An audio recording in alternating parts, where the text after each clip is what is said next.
이라고 생각을 합니다. 그럼 어떻게 해야 복음의 전달을 나오게 할까요? 오늘의 핵심적인 인물은 나다나엘입니다. 나다나엘의 이름의 뜻은 하나님의 선물이라는 뜻입니다. 그리고 성경 다른 이름으로 공관복음에서의 12제자 중 바들로메라고 이야기를 하고 있습니다. 그리고 나다나엘과 빌립이 항상 같이 나오는데 그는 빌립에 의해 예수님께 인도되어 예수님을 만나게 되었습니다. 빌립이 예수님의 부르심을 받은 후에 나다나엘에게 예수님을 소개하고 그와 함께 따를 것을 요구하는 내용입니다. 우리는 만남을 통해 한 사람의 이웃을 복음적으로 접근하는 예수님의 효과적인 전도 전략을 알아보고자 합니다. 첫 번째로 인간은 누구나 약점을 지니고 있다는 것입니다. 성경은 모든 사람들이 죄를 범했다고 기록하고 있습니다. 그 말은 모든 사람이 저마다 피할 수 없는 약점을 갖고 인생을 살아간다는 것입니다. 약점에서 자유로운 인생은 하나도 없습니다. 오늘 나다나엘도 예외는 아니었습니다. 그의 약점은 한마디로 말하면 편견입니다. 문화평론가인 손도라 터티메니아는 박사라는 편견은 언제나 어디서나 누구에게나 존재하는 것으로 특정한 개인이나 집단만이 지니는 특정한 성향이 아니라 모든 선한 사람들도 갖고 있는 삶의 태도이다 라고 말하고 있습니다. 즉 착하고 선한 사람도 편견 앞에서는 자유롭지 못한다는 뜻입니다. 나다나엘이 바로 그런 상황이었던 것입니다. 오늘 말씀 46절입니다. 나다나엘이 이르되 나사렛에서 무슨 선한 것이 날 수 있겠느냐. 빌립이 이르되 와서 보라 하니라. 나다나엘은 예수님의 출생지역 때문에 예수님을 거부하는 장면이 나옵니다. 그러면 왜 이런 출생지를 통해서 예수님을 따르기를 거부했던 것입니까? 예수님의 출생지 벳세다라는 지역의 뜻은 사냥이나 고기잡이 하는 집이라는 뜻입니다. 벳세다의 위치는 갈릴리 호수 근처의 벳세다임을 이야기합니다. 또한 안드레와 베드로의 출신지가 가버나움인 것에 비추어 볼 때 벳세다는 가버나움 근처에 있었습니다. 따라서 요한은 갈릴리 벳세다라고 이야기를 하는 것입니다. 즉 쉽게 이야기를 해서 갈릴리 호수 위쪽 북쪽에 가버나움이 있고 그 지역 오른쪽에 작은 벳세다 어촌 마을이 있었던 것입니다. 우리나라로 치면 아주 작은 시골 마을인 거죠. 이름도 알기 어려운. 나다나엘은 이처럼 지방에 대한 편견을 갖고 있었습니다. 사냥이나 하고 고기잡이나 하는 하층민들이 사는 곳에서 어떻게 인물이 나올 수 있느냐 하는 것입니다. 하지만 편견은 설명으로만 해소되지 않습니다. 편견의 가장 효율적인 해설은 사실을 접근하게 하는 것입니다. 기독교 신앙에 대한 편견도 단순한 설명으로만 해소를 기대하는 것은 어리석은 행동입니다. 먼저 예수님의 제자가 된 빌립은 나다나엘에게 편견을 깨기 위해 어떤 전략을 사용했습니까? 와서 보라. 사실을 사실 그대로 경험해 보라는 것입니다. 직접 와서 예수님을 체험해 보라는 것입니다. 직접 기도하고 직접 예배하고 직접 성령을 구하여서 충만함을 받아보고 난 후에 판단하라는 것입니다. 그래서 주님을 만난다는 것이 이처럼 중요한 것입니다. 빌립은 이러한 전략으로 나다나엘의 편견이라는 약점을 돌파하고자 하는 것이었습니다. 우리는 교회를 비판하면 어떤 사람의 이야기를 듣고 변명하라고 애를 쓰고 있습니다. 그런데 그럴 필요가 없습니다. 그냥 한번 와서 보십시오 라고 초청하면 되는 것입니다. 얼마 전 어린이 행축을 위해서 교육자들과 우리 부서 선생님들과 전도를 나갔습니다. 그런데 학교 앞에 딱 도착하자마자 관리하는 분이 오셔서 여기 베들레헴 교회죠. 매번 이야기하는데 여기서 이러시면 안 됩니다. 우리는 아무것도 안 했는데 내리자마자 이야기를 합니다. 이미 저희 교회에서 왔다는 걸 알고 저희를 막았습니다. 그리고 학교 앞 50m 떨어진 곳에서 전도하라고 했는데 왜 자꾸 슬금슬금 학교 정문이나 호문 쪽으로 오냐? 그렇게 하지 말아라 이야기를 하는 겁니다. 그래서 저희들은 당황해서 죄송하다고 하고 멀리 떨어진 곳에서 전도를 준비했습니다. 그런데 이번에는 어떤 학부모가 횡단보도 앞에 서서 지나가다가 저희를 보더니 혹시 여기 아이들에게 전도지를 읽으면 사탕을 준다고 강요하셨나요? 여기 베들레헴 교회죠? 혹시 이단이에요? 이렇게 이야기를 하는데 너무 가슴이 아팠습니다. 무슨 변명할 시간도 없이 바로 신호가 바뀌더라고요. 그리고 그 사람은 휙 가버렸습니다. 저랑 같이 있던 선생님은 그 말만 듣고 너무 힘이 빠졌습니다. 순간 분하기도 하고 내가 이런 소리 들으려고 지금 여기 앞에서 전도하고 있나? 이런 마음이 들었습니다. 그런데 조금 시간이 지나고 어떤 아이가 풍선을 보고 계속 머뭇거리고 있었습니다. 그래서 저는 다시 한번 용기를 내서 그 애한테 다가가서 혹시 풍선 하나 줄까? 그랬더니 풍선을 달라고 했습니다. 그래서 풍선을 줬습니다. 풍선을 주면서 제가 행축 전단지를 주면서 이건 뭐냐면 이제 토요일이 되면 여기에 놀이동산과 맛있는 음식과 문화체험도 하고 매식쇼도 해. 이건 예수님이 우리를 너무 사랑하고 우리 친구들을 너무 사랑해서 만들어준 잔치야. 그러니까 시간이 되면 꼭 와 라고 이야기를 했습니다. 그리고 그 아이는 신호를 기다렸습니다. 그런데 아이가 자꾸 저를 힐끔힐끔 쳐다보더라고요. 그래서 풍선이 마음에 안 드나 다른 풍선을 바꿔줄까? 그런데 그 아이가 갑자기 저한테 오더니 저를 꼭 안아주는 겁니다.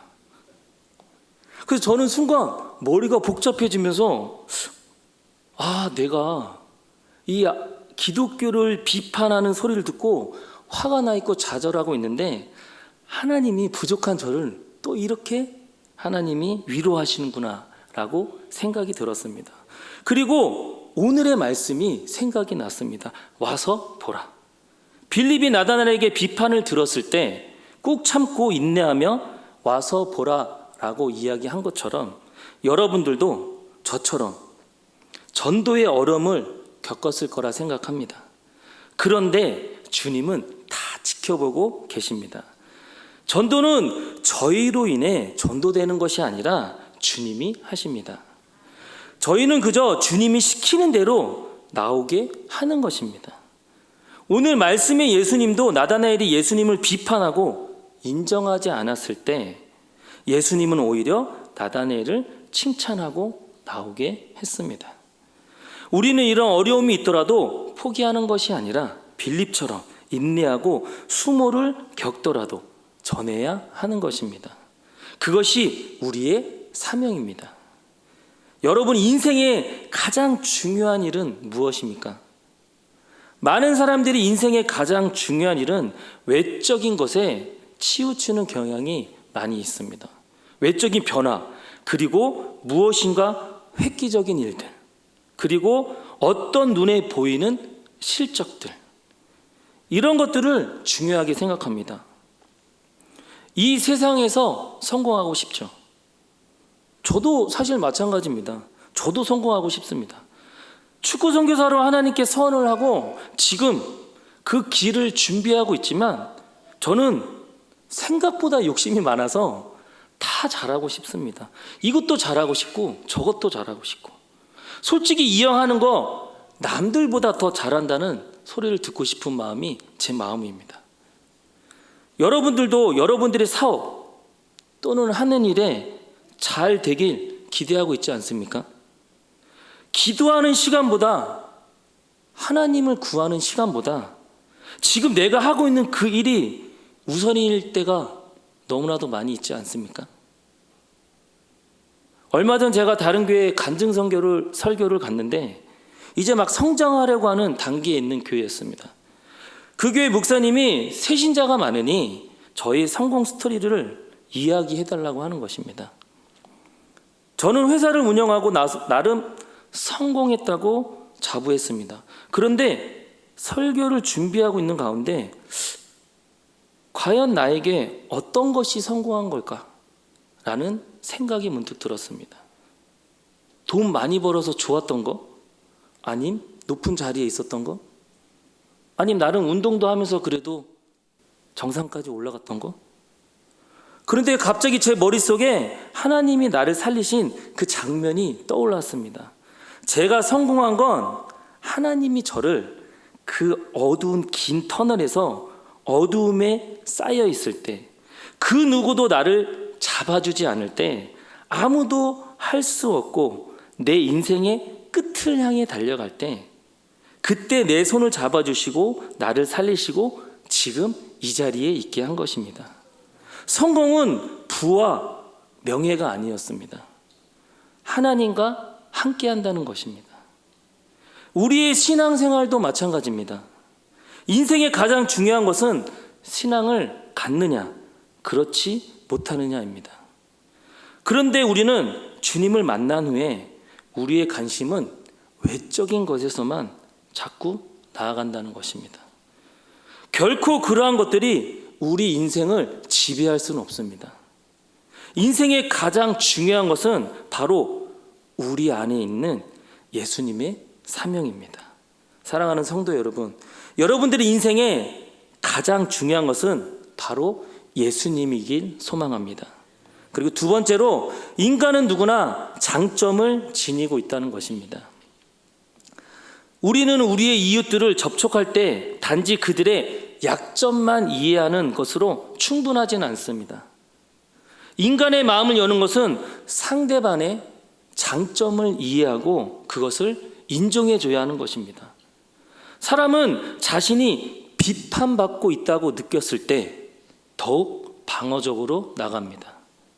그러나 인간은 자신을 이해하고 자신을 알아주는 사람에게 방어의 허물을 벗습니다. 그것이 바로 예수님이 나다나엘에게 사용하신 전략이었습니다.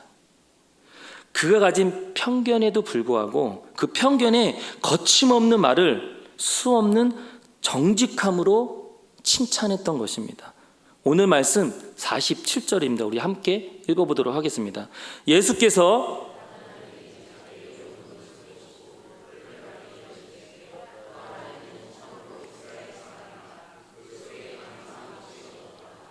아멘. 이 한마디 칭찬이 나다나엘의 편견을 내리게 하고 그 마음의 문을 열게 한 것입니다. 기독교를 비판하는 사람들과 방어를 위한 싸움을 하지 마십시오. 오히려 그들을 이해하고 관심을 가질 수 있도록 허락해주고 직접 들어올 수 있도록 초청하고 권유해야 하는 것입니다. 칭찬은 고래도 춤춘다, 이런 말을 많이 들어보셨죠? 요즘 날씨가 많이 좋아져서 저희 축구하는 학생들이 열심히 나오고 있습니다. 많은 인원은 아니지만 그래도 열심히 나와 운동을 하고 있습니다. 사진이 조금 잘리긴 했는데 저희 저저번 주에 운동했던 사진입니다. 지지난주에 김지혜 전도사님 아들 다니가 운동하러 왔습니다. 이제 4살인데 형아들하고 운동하겠다고 저기에 지금 왔습니다. 전혀 따라가지 못하지만 제가 잘한다 계속 칭찬하니까 나가지 않고 끝까지 열심히 했습니다. 그리고 자기가 자기 만족한 후에 슥 나가더라고요. 기분 좋아서 나갔습니다. 이 어린 아이들도 칭찬을 하면 기분 좋아서 더 열심히 합니다. 사람을 칭찬하게 되면 관계가 깊어집니다. 칭찬은 사람 사이의 신뢰와 친밀감을 높여줍니다. 상대방의 자존감과 동기가 올라갑니다. 진심 어린 칭찬은 자존감을 높이고 자신감을 키워줍니다. 긍정적인 분위기를 만들어줍니다. 칭찬은 말하는 사람과 듣는 사람 모두에게 긍정적인 감정을 줍니다. 칭찬하는 사람도 성장합니다. 사람을 칭찬하면 상대방의 장점을 관찰해야 하기 때문에 긍정적인 시선이 생깁니다. 그리고 하나님이 기뻐하시는 사랑의 표현 방법입니다.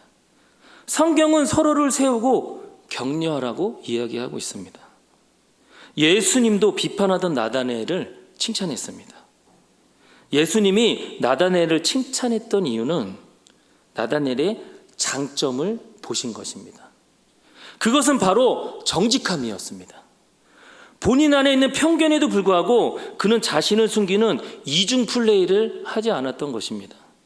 그는 적어도 자신의 감정에 정직하고자 했습니다.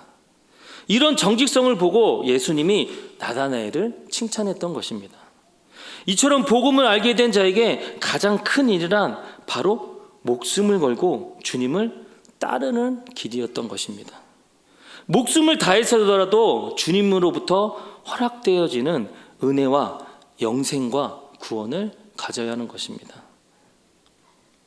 우리의 삶에 가장 중요한 것은 무엇입니까? 그것은 바로 주님을 따르는 것입니다. 주님을 따른다는 것은 우리의 삶의 한순간 한순간도 주님께만 집중하는 삶을 살아야 하는 것입니다. 이런 정직함과 진지함으로 이웃들의 장점을 칭찬하며 접근해 보십시오. 전도에 무한한 기회가 열려올 것입니다. 그리고 세 번째로 인간은 누구나 예수를 알아야 한다는 것입니다. 예수님의 전도는 전도 대상자들의 마음을 열고 그들의 마음을 기뻐하는 데에서 끝나지 않으셨습니다. 한 영혼이 구원에 이르기 위해서는 예수님이 누군가를 참으로 알고 믿어야 하는 것입니다. 예수님은 하나님이시요 구주이심을 믿지 않는 한 아무도 누구도 구원에 이를 수 없는 것입니다. 죄인인 사람은 사람을 구원할 수 없습니다. 그래서 구주는 하나님이셔야 되는 것입니다. 이 중요한 구원의 강을 건너도록 예수님은 전도자인 나다나엘에게 예수님이 참으로 누군지 알려주셨습니다. 48절입니다. 우리 함께 읽어보도록 하겠습니다. 나다나엘이 이르되 어떻게 나를 아시나이까? 예수께서 대답하여 이르시되 빌립이 너를 부르기 전에 내가 무화과 나무 아래에 있을 때 보았노라. 이 뜻은 너에게 전도를 한 것은 빌립이지만 빌립이 너에게 전도하기 조금 전까지 내가 무화과 나무 아래에서 무엇을 내가 기도하고 있었는지, 무엇을 내가 생각하고 있었는지, 내가 무슨 고민을 하고 있었는지 나는 다 안다라는 이야기입니다. 그 말을 듣자마자 49절에 나다나엘이 대답하여 라삐여 당신은 하나님의 아들이시요 당신은 이스라엘의 임금이로소이다 라고 고백을 합니다. 나다나엘은 예수님을 만나자마자 예수님이 평범한 분이 아니라 존경할 만한 스승 또는 그 이상이라는 분을 깨닫고 나아갔던 것입니다. 예수님이 이스라엘에 기다려온 하나님의 아들 곧 메시아 구주라는 것을 알게 되었던 것입니다. 그러나 예수님은 여기서 끝나지 않고 좀 더 명확하게 그분이 누구인가를 나다나엘에게 알게 하십니다. 그의 확실한 구원을 위해서입니다. 오늘 50절입니다. 다 같이 한번 읽어보도록 하겠습니다. 예수께서 대답하여 이르시되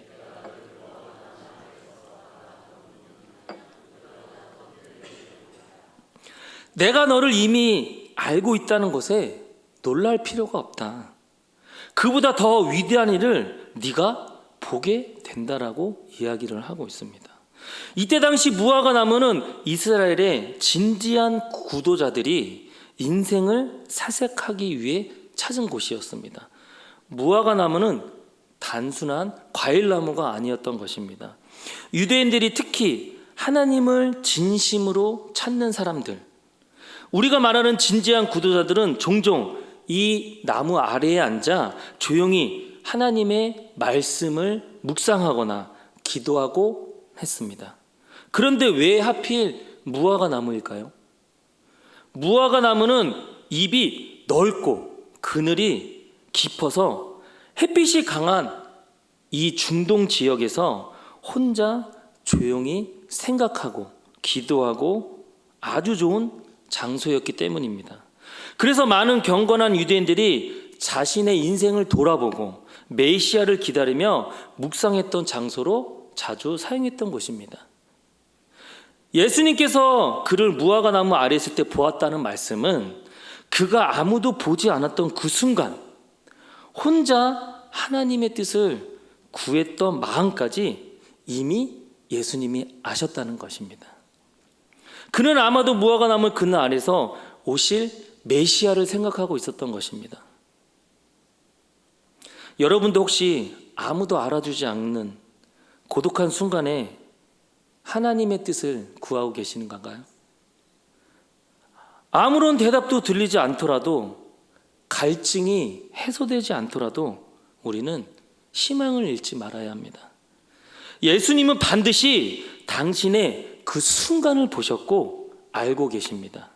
그리고 오늘 빌립이 보내신 것처럼 우리에게 누군가를 보내어 우리의 고민과 아픔을 해결해 주실 것입니다.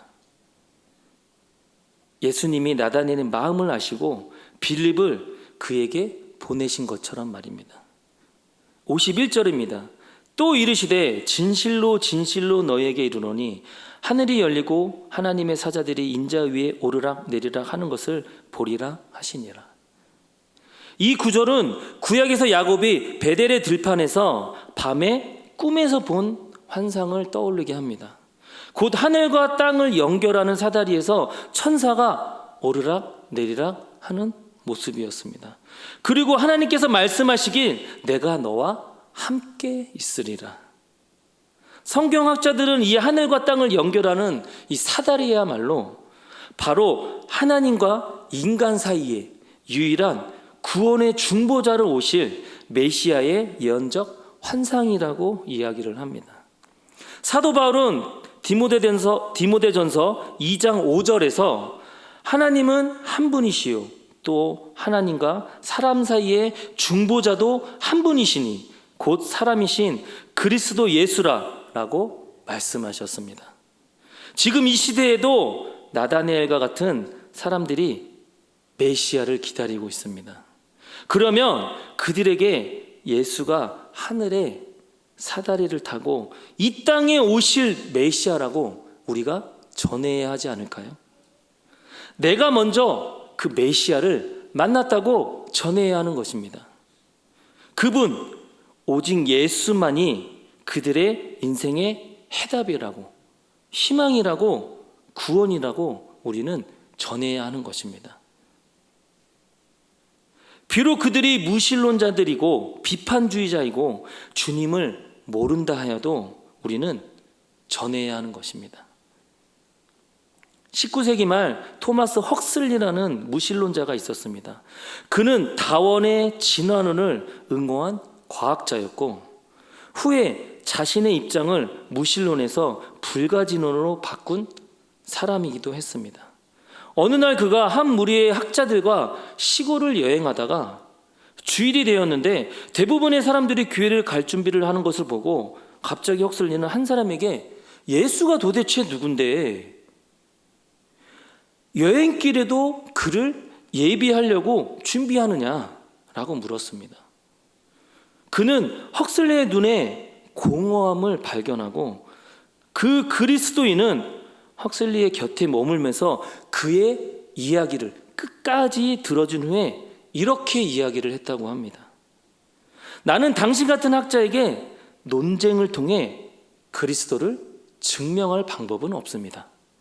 그러나 그리스도는 모든 사람들이 당신을 떠나도 당신 곁에서 친구로서 지금까지 앞으로도 머물기를 원하시는 분입니다. 이 이야기를 듣고 그는 눈물을 글썽이며 자신의 오른손을 내밀며 그리스도가 당신 같은 친구라면 나도 그를 믿고 싶소 라고 고백했다고 합니다. 이처럼 무신론자의 영혼에도 그리스도에 대한 기다림이 있었던 것입니다. 아직 늦지 않았습니다. 이 완전한 복음 이야기를 들려줄 여러분들의 전도 대상자들을 위해서 기도하십시오. 그리고 주님이 원하시는 대로 와서 볼 수 있도록 그들을 있는 그대로 인정해주고 칭찬해주고 전도하는 것입니다. 우리는 하나님으로부터 은혜를 받은 자입니다. 그래서 저와 여러분들은 부르심을 받고 오늘 이 거룩한 예배의 자리에 함께 있는 것입니다. 이 은혜의 자리 앞에서 너무 외적인 것에 목숨을 걸지 마십시오. 물질적 성공이 중요한 것이 아니라 영혼의 회복, 가정의 구원, 삶의 의미를 발견하고 예수님을 통해 하나님을 만나시는 것만이 우리의 삶의 목적입니다. 왜냐하면 인생의 가장 중요한 일은 바로 영생과 구원의 문제에 있기 때문입니다. 주님은 우리의 삶을 중심을 함께 하시기를 바라고 계십니다. 그래서 우리로 주님을 따르라고 부르시고 계신 것입니다. 그 부르심에 순종하는 것은 한순간 한순간 주님께 집중하고 주님을 체험하고 주님과 함께하는 것입니다. 사랑하는 우리 베들레헴 교회 성도 여러분, 우리 인생의 큰 일이란 무엇입니까? 단순히 기적을 보는 것이 아닙니다. 하나님의 영광이 예수 그리스도를 통해 변화되는 것입니다. 사람들의 마음과 삶의 예수님을 통해 변화되는 것입니다. 예수님 안에서 하나님과 다시 연결되는 것입니다. 그래서 훗날 주님께 잘했다 칭찬받는 것 아닙니까? 우리 모두 주님이 원하시는 방향으로 살아가시길 이 시간 간절히 소망합니다. 우리 다 함께 찬양하며 나아가도록 하겠습니다.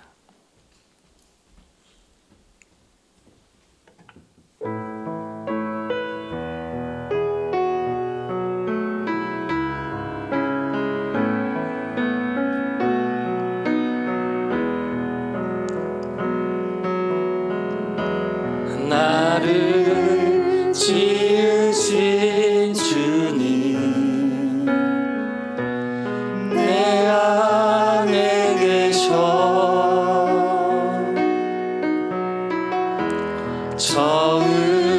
처음부터 내 삶은 그의 손에 있었죠. 내 이름 아시죠?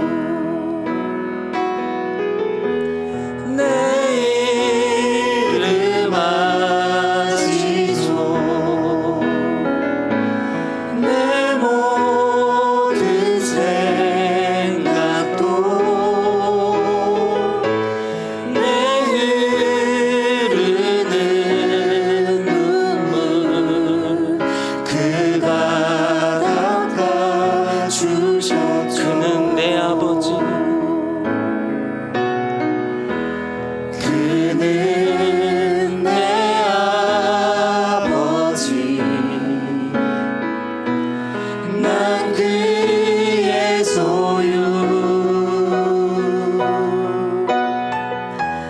내가 어디 가든지 날 더. 우리 시간 다시 한번 고백합니다. 나를 지으신 주님, 나를 지으신 주님 내 안에 계셔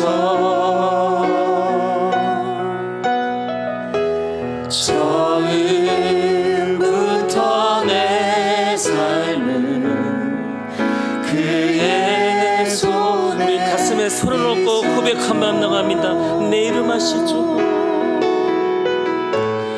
내 이름 아시죠? 내 모든 생각도 내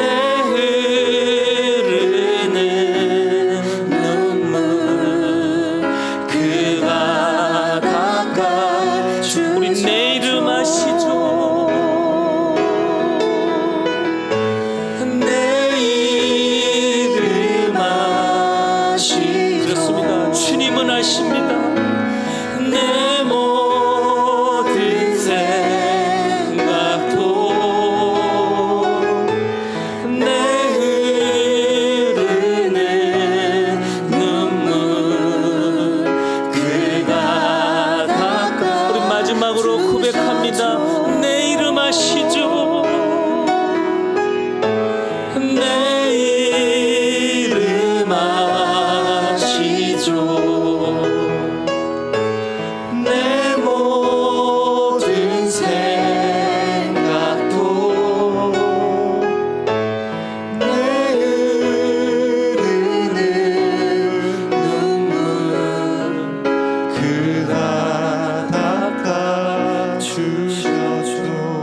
우리 이 시간 주님 앞에 기도하며 나가곤 합니다. 우리가 때론 너무 힘들고 너무 지치고